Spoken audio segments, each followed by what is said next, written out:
Assalamualaikum warahmatullahi wabarakatuh.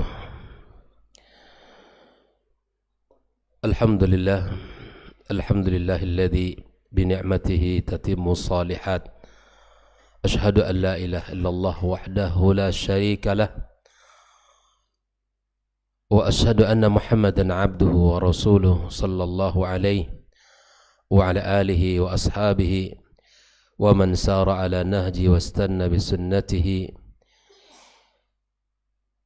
wa sallama taslima mazida.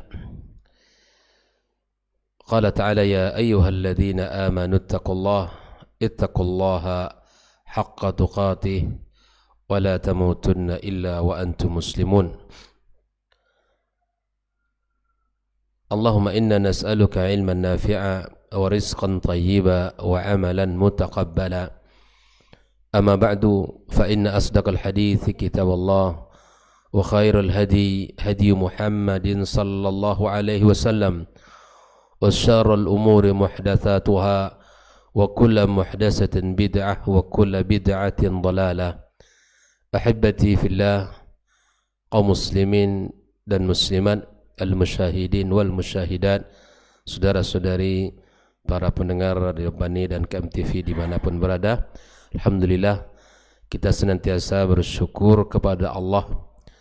Pada pagi ini kembali kita diberikan kemudahan, kesehatan, dan kita bisa duduk dalam majelis yang mulia ini, majelis ilmu, majelis zikir, yang mudah-mudahan Allah Azza wa Jalla jadikan sebagai sebab kita mendapatkan hidayah dan ridhanya. Kemudian salawat dan salam untuk Nabi kita yang mulia sallallahu alaihi wasallam, keluarga beliau, anak keturunannya, para sahabat yang telah berjuang bersamanya, dan siapapun yang setia menapaki jalan sunnahnya. Pagi ini kita masih dalam pembahasan kitab Al-Mulakhas fi Syarh Kitab At-Tauhid, halaman 262,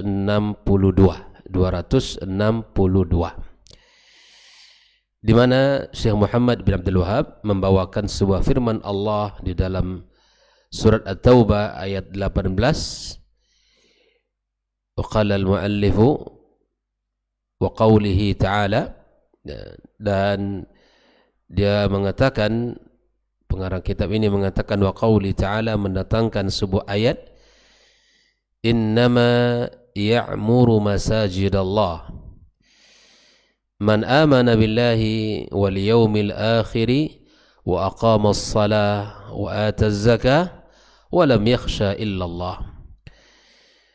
Ayat ini menjelaskan tentang orang-orang ya sesungguhnya yang memakmurkan rumah Allah hanyalah mereka orang-orang yang beriman kepada Allah. Man amana billah, yang beriman kepada Allah Azza wa Jalla dan beriman kepada yaumil akhir, dan orang-orang yang mendirikan salat, dan orang-orang yang membayarkan zakat. Walam yakhsha illallah, dan mereka tidak takut kecuali kepada Allah. Nah, ayat ini khawfilat dalam pembahasan al-khawf, ya, dalam pembahasan rasa takut kepada Allah Azza wa Jalla. Rasa takut seperti yang sudah kita sampaikan terbagi kepada dua. Takut kepada Allah Subhanahu wa taala dan takut kepada selain Allah. Takut yang terpuji dan takut yang tidak terpuji. Rasa takut yang harus dibangun hanya kepada Allah. Karena buah daripada rasa takut itu akan melahirkan cinta, akan melahirkan ketaatan, akan melahirkan ketundukan, akan melahirkan kepatuhan kepada Allah Azza wa Jalla. Nah, di dalam ayat ini Allah Azza wa Jalla memberikan penjelasan terhadap orang-orang yang mampu memakmurkan rumah Allah itu memiliki ciri-ciri. Ciri pertamanya, mereka orang-orang yang hanya beriman kepada Allah dengan iman yang benar. Yang kedua, mereka yang benar-benar beriman kepada yaumil akhir. Yang ketiga, mereka mendirikan salat dan membayar zakat. Berkata Syekh Shalih Al-Fauzan, wa tamamul ayati, sempurna ayat ini apa? Sempurnanya ayat ini, fa'asa ulaika ayyakunu minal muhtadin. Fa'asa, ya, di sini Allah Azza wa Jalla menyebutkan, ketika asa disebutkan bukan berarti ya harapan saja, tapi sebuah kewajiban, kepastian. Jika mereka itu adalah orang-orang yang mendapatkan petunjuk, atau orang-orang yang mendapatkan petunjuk Allah Subhanahu wa taala.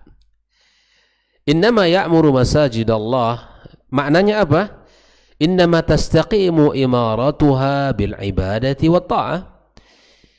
Orang-orang yang istiqamah, yang akan selalu berada pada keadaan yang memakmurkan rumah Allah, siapa? Ya, memakmurkan rumah Allah dengan dua hal, dengan membangunnya, kemudian melengkapi seluruh fasilitasnya, ya, imaratuha, dan kedua adalah dengan mengisinya. Masjid itu bukan hanya dibangun, bukan hanya disiapkan, bikin masjid luas-luas, fasilitas lengkap, AC ada, karpet bagus, fasilitasnya WC bersih, tapi jamaahnya kosong.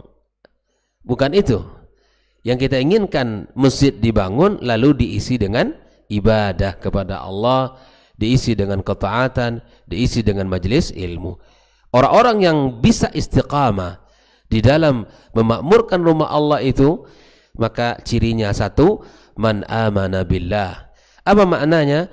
Al-jami'ina lil kamalatil ilmiyati wal amaliyah, yang mengumpulkan kesempurnaan ilmu dan amal.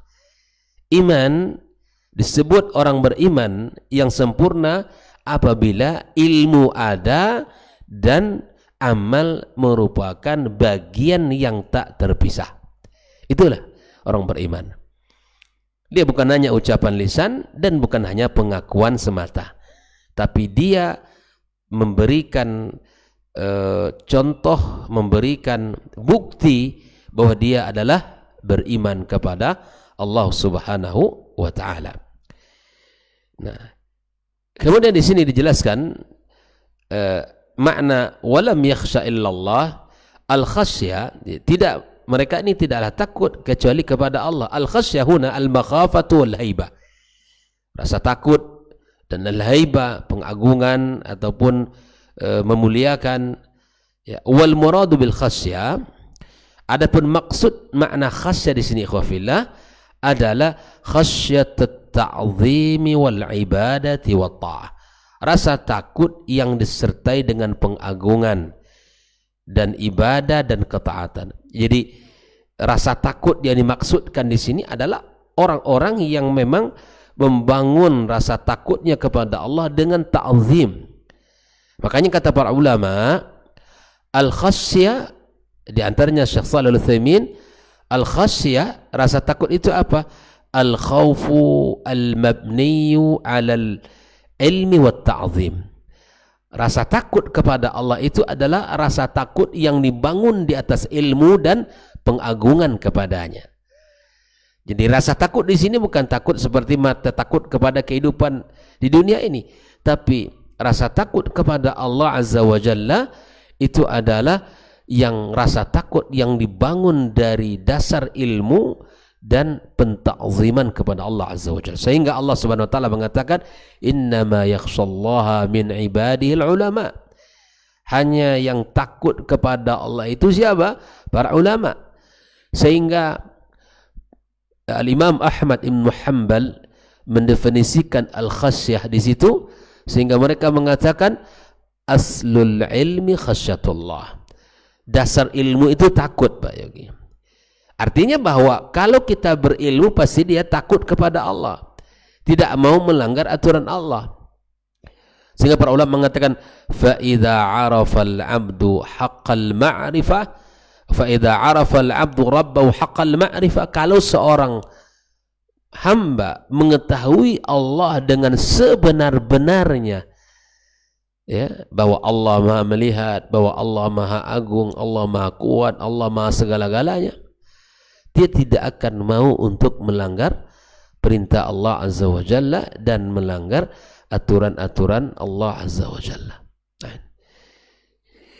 jadi seseorang dikatakan berilmu apabila dia takut kepada Allah.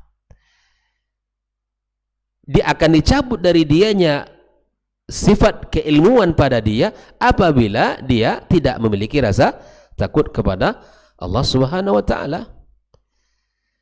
Jadi, setinggi apapun gelarnya dan pendidikan dan sehebat apapun dia di masyarakat, tapi dia tidak takut kepada Allah, ya, dipandang orang, disegani orang, tapi dia tidak takut kepada Allah Azza wa Jalla, ini bukan orang berilmu.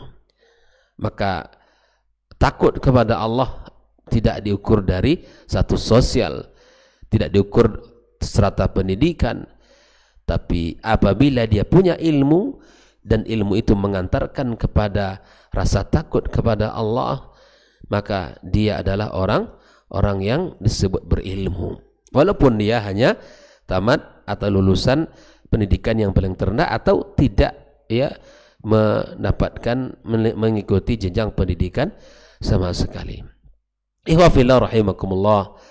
Jadi khasyah di sini adalah rasa takut yang disertai dengan ta'zim, ibadah dan ketaatan. Wa amal khasyatul jibilliyatu, adapun takut secara bawaan tabiat, ka khasyatil mahadhirid dunyawiyah, ya rasa takut terhadap hal-hal yang dikhawatirkan dari masalah dunia, fala yakadu ahadun yaslam minha, ini tidak ada seorang pun yang selamat darinya.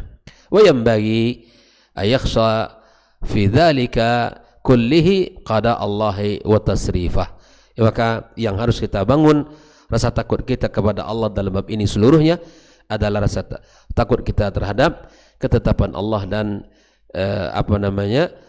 ketetapan Allah Azza wa Jalla dan kehendaknya. Di dalam ayat ini membahas tentang rasa takut yang terpuji dan membahas tentang siapa saja ya orang-orang yang makmurkan rumah Allah Subhanahu wa taala, mereka orang yang beriman, orang yang kepada Allah, beriman kepada yaumil akhir, mendirikan salat dan memberikan zakat, sehingga gangguan apapun yang mereka hadapi dia tidak takut. Kalau itu adalah terpuji, kalau itu adalah hak, pasti dia akan hidupkan walaupun rintangannya berat, walaupun ancamannya banyak, walaupun ya orang yang menghinanya tidak terhitung. Dia tidak takut ya atas celaan manusia. Yang dia takutkan kalau Allah murka kepadanya. Ingat itu. Dia hanya takut kepada Allah semata. Fa'asa ulaika al-muttasifuna bihadhihi sifat, ya orang-orang yang memiliki sifat-sifat di atas, maka ayyakunu minal muhtadin, ulaika humul muhtadun, mereka itu orang-orang yang dapat petunjuk. Wa kullu asa minallahi fahiya wajibah. Kata asa di dalam Al-Qur'anul Karim bukan makna seperti makna ya harapannya kemudian semoga, bukan, tetapi di sini kata Shalih Al-Fauzan bermakna wajibah, ya, bermakna wajibah. Nah, ikhwah fillah rahimakumullah, masuk pada pembahasan berikutnya al-makna al-ijmali lil ayah. Berkata Syekh Shalih Al-Fauzan, lamma nafa ta'ala imarat al-masajid al-ma'nawiyah bil ibadah anil musyrikin fil ayat allati qablaha, ketika Allah Subhanahu wa taala menafikan ya tentang yang memakmurkan masjid secara maknawi dengan ibadah dari orang-orang musyrikin pada ayat sebelumnya, artinya orang-orang musyrikin ikhwah fillah tak akan mungkin mereka memakmurkan masjid. Kalaupun mereka memakmurkan masjid, yang mereka makmurkan adalah kesyirikan mereka. Kalaupun mereka orang-orang musyrikin datang ke rumah Allah, datang ke masjid karena di situ ada kuburan. Yang meramaikan masjid itu bukan karena sejatinya ibadah, Bukan sejatinya ketaatan kepada Allah Azza wa Jal. Tetapi masjid itu ramai karena di situ ada kuburan. Mereka tawaf, mereka sujud, ya, mereka meminta-minta di situ kepada ahli kubur. Bukan ibadah tok yang menjadi dorongan mereka untuk ke masjid. Orang musyrikin tidak mungkin itu, ya, beribadah kepada Allah semata dengan ketaatan. Tapi kalaupun mereka beribadah di rumah Allah, kalaupun masjidnya ramai, itu karena apa? Karena kesyirikan yang ada di situ. Ya, karena kesyirikan yang ada di situ. Makanya Allah nafikan mereka orang musyrikin di dalam memakmurkan rumah Allah. Nah, siapakah yang memakmurkan rumah Allah itu? Maka Allah menyebutkan ciri dan sifat-sifat mereka. Ya, yang memakmurkan rumah Allah itu, yang pertama orang yang beriman kepada Allah, iman yang mengumpulkan antara ilmu dan amal. Yang kedua, mereka orang-orang yang beriman kepada yaumil akhir dan mendirikan salat sesuai dengan aturan dan contoh Nabi, serta membayar zakat. Jadi orang-orang musyrikin yughafillah, sekali lagi, tidak akan kita dapatkan memakmurkan masjid. Kalaupun mereka memakmurkan, yang mereka makmurkan adalah kesyirikan yang ada di masjid itu. Ikhwafillah, asbatat fi hadhihi al-ayati imarataha bil ibadati lil mu'minin alladhina amanu biqulubihim wa 'amilu bijawarihim. Di dalam ayat ini Allah Subhanahu wa taala menetapkan bahwa yang memakmurkan masjid itu dengan ibadah adalah orang-orang beriman. Orang-orang yang beriman dengan hati mereka dan beramal dengan anggota tubuh mereka. Inilah orang-orang yang memakmurkan rumah Allah Azza wa Jalla. Nah, terkadang ada pula, ya, ketika masjid itu makmur dengan ibadah, kajian hidup, jamaahnya ramai, ya, fasilitas lengkap, orang-orang ada sebagian yang melihat kondisi ini tidak nyaman. Sehingga apa? Sehingga mereka membuat sebuah, ya, rencana bahwa masjid ini, masya Allah, jamaahnya ramai, orang hidup dengan damai, majelis ilmunya, masya Allah, jalan dalam sepekan, bahkan sebulan atau tabligh akbar. Sebagian orang menginginkan pula untuk mengurus masjid itu. Ya. Sebagian orang menginginkan pula untuk bisa terlibat dalam pengurusan masjid itu.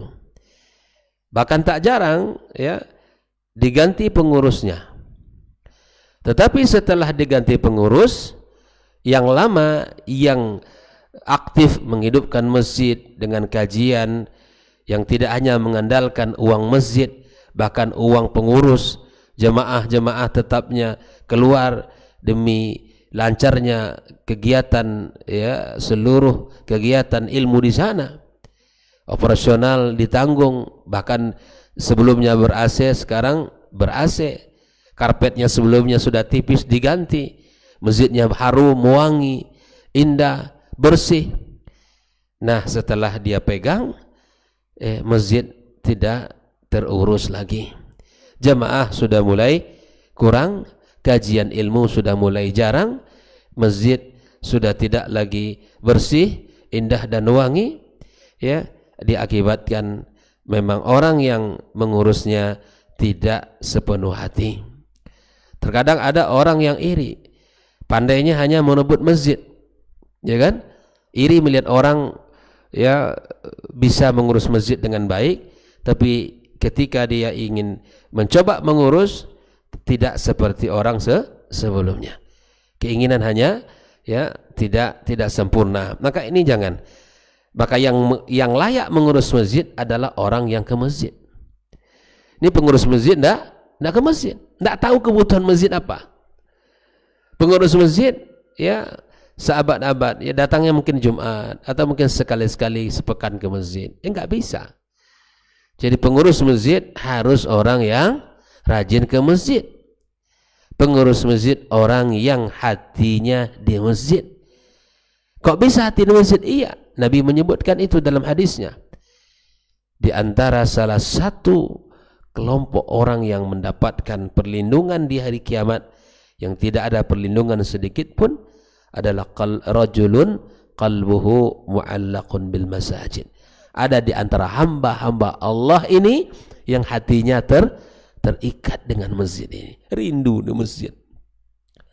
Benarlah seperti apa yang dikatakan oleh Syekhul Islam Ibnu Taimiyah, bahwa seorang mukmin terhadap masjid ini bagaikan seekor ikan terhadap air. Bagaimana mungkin hati seorang mukmin bisa hidup, bisa nyaman, bisa tentram jauh dari masjid? Sebagaimana ikan tidak akan mungkin hidup tanpa air. Alhamdulillah, sebuah kenikmatan dan kesyukuran yang Allah berikan kepada kita, hati kita cinta ke masjid, hati kita ini terikat dengan masjid. Semoga Allah Subhanahu wa taala jadikan kita dan keluarga kita, anak keturunan kita, orang-orang yang selalu hidup di masjid dan besar di masjid ini. Hari-hari kita di masjid. Bahkan anak-anak pun kita latih untuk ke masjid. Jadilah pengurus yang ramah kepada anak, bukan pengurus yang kejam kepada anak. Karena di antara istinbat yang dikatakan oleh para ulama berdasarkan perjalanan sirah, ketika rumah Allah ini tidak lagi kedengaran suara-suara anak-anak kecil, maka peradaban ini masih jauh. Anak tidak dibiasakan ke masjid, itu menjadi hal aneh dalam dirinya. Makanya biasa itu kalau masjid ramai sama anak-anak, itu biasa. Yang nggak biasa apa bapak-bapaknya yang ramai, kan? Kalaupun ada sebagian ramainya bukan ngaji, ngobrol bahkan sambil merokok di sebagian masjid. Bisa dihitung. Yang paling banyak di masjid itu asbak rokok atau mushabnya. Di sebagian masjid paling banyak asbak rokoknya daripada mushabnya atau daripada kitab-kitab yang ada di situ. Karena tidak bisa membedakan di tempat mana dia harus melakukan itu. Ikhwafillah, maka fenomena-fenomena ini semoga tidak terjadi di keluarga kita dan di lingkungan kita.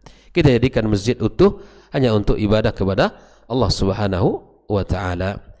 Naam, yang bisa memakmurkan masjid adalah orang-orang yang beriman, wa dawamu ala iqamatis shalah. Yang kedua, orang-orang yang menjaga salatnya, bi arkaniha wa wajibatiha wa sunaniha, menjaga rukun-rukunnya, wajib salatnya dan sunnah-sunnah salatnya.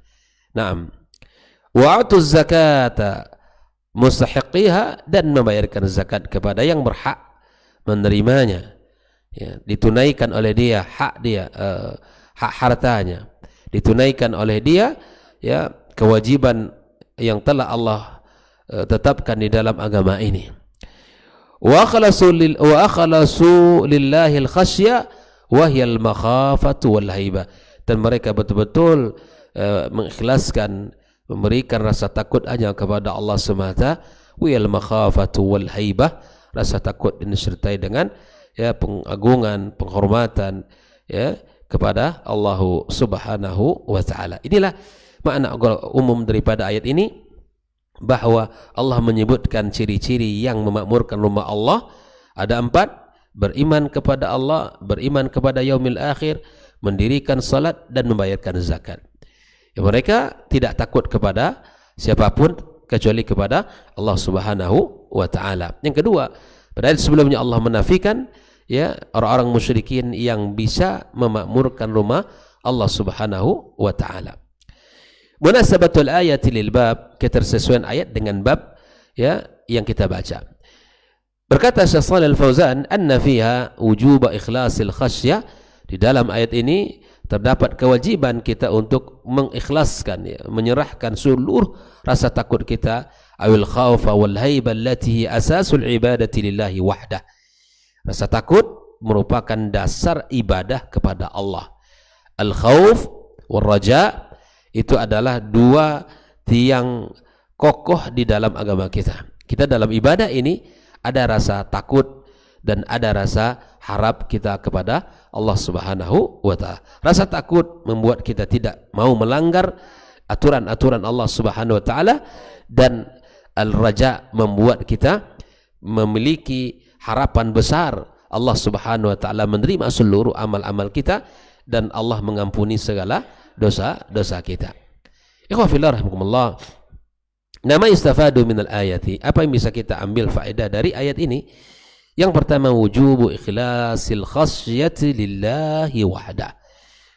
Ya, wajib kita mengikhlaskan rasa takut kita, memberikan rasa takut kita hanya kepada Allah semata. Mukminin yang hanya takut kepada Allah saja. Apapun tantangan yang dia dapatkan, kalau dia memperjuangkan kebenaran, maka dia tetap akan berkata al-haq, ya, dan dia akan sampaikan. Qulil haqqa walau kana murra, ya, katakan yang benar, yang hak walaupun itu pahit, ya. Yang kedua, anna syirka la yanfa'u ma'ahu amal. Nah, sesungguhnya kesyirikan tidak akan bermanfaat baginya amal. Sebanyak apapun ibadahnya, salatnya, puasanya, zakatnya ditunaikan, birrul walidain, dermawan, harta yang dikeluarkan, tapi disertai dengan kesyirikan, maka tidak akan ada manfaat daripada amal. Jadi kesyirikan itu pembatal amal kita. Kesyirikan itu sangat berbahaya terhadap agama kita. Dia adalah penghancur dan kezaliman yang paling zalim. Nah, yang ketiga, anna imaratal masajid innama takunu bi ta'ati wal amal salih la bi mujarradil bina. Sesungguhnya memakmurkan masjid itu dengan cara kita melakukan ketaatan dan melakukan amal saleh, ya. Tidak cukup hanya dengan membangun. Bangun tinggalkan, jangan. Kalau ada yang ingin bangun masjid lalu tidak sanggup menjalankan, maka serahkan kepada yang sanggup. Ya, membangun masjid barangkali, ya, bagi orang yang punya uang mudah, tapi memakmurkan masjid tidak semudah membangunnya. Karena membangun masjid itu membangun jiwa. Ya, kalau membangun masjid, ya, atau memakmurkan masjid adalah dengan membangun jiwa orang, ya. Tetapi membuat masjid, ya, itu cukup dengan membeli barang di toko bangunan. Asal ada uang, berdiri itu masjid, ya, sesuai dengan set plan-nya, dengan anggarannya, cukup uang, insya Allah berdiri. Tapi apakah cukup selesai? Tidak cukup, ya, tidak cukup. Banyak masjid yang besar-besar, ya, dibangun tapi tidak sesuai dengan manfaatnya. Yang keempat, al-hathu ala imaratil masajidi hissiyan wa ma'nawiyah. Artinya dalam ayat ini ada perintah kita untuk memakmurkan rumah Allah, ya, secara, ya, zahir dan secara maknawi. Artinya kita bangun, kita lengkapi fasilitasnya sehingga jamaah nyaman salat di sana, ya, kemudian kebersihannya kita jaga, ya, kemudian keamanannya kita siapkan, dan lebih terpenting adalah kita isi di dalamnya dengan ibadah kepada Allah, dengan salat, dengan belajar, dengan ta'lim, dengan kajian, tabligh akbar, daurah, dan lain sebagainya. Tahsin itu kita lakukan sehingga apa? Masjid itu menjadi, ya, fungsinya bukan hanya sekedar salat, ibadah mahdhah, tetapi dalam segala makna kebaikan dan ketaatan. Wallahu ta'ala alam. Jadi khafilahkumullah, masih dalam rasa takut kepada Allah Subhanahu wa taala. Orang-orang beriman hanya takut kepada Allah semata. Wabillahi taufiq, wa sallallahu ala nabiyyina wa habibina Muhammad wa ala alihi wa sahbihi ajma'in. Wa subhanakallahumma bihamdika asyhadu an la ilaha illa anta astaghfiruka wa natubu ilaik. Wassalamualaikum warahmatullahi wabarakatuh.